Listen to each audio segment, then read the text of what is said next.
There are renewed calls tonight to remove a plaque at the state capitol that honors Confederate soldiers. House Speaker Joe Straus wants to take down the plaque, which hangs near the rotunda in a north hallway.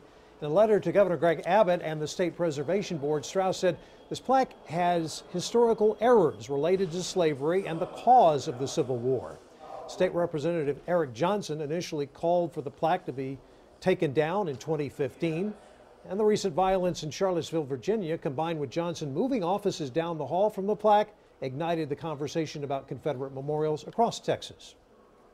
You know, it does represent history, and within history there's always good and bad, and there are many things I'm sure that we commemorate that still represent negative things. I just think we need to review, these things in the context of our current situation, and, nothing is a permanent fixture in this world, and so I don't see why that has to be either.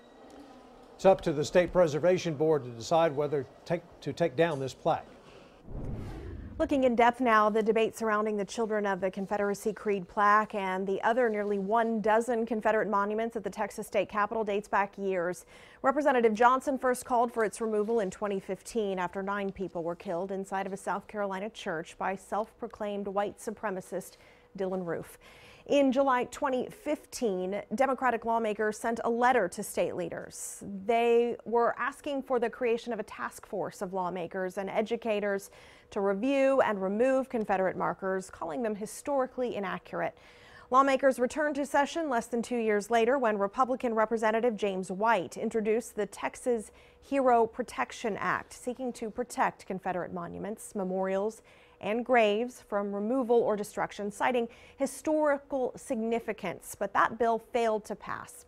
On August 12th, a woman was killed during violent protests in Charlottesville, Virginia, reigniting debate about monuments on Texas Capitol grounds.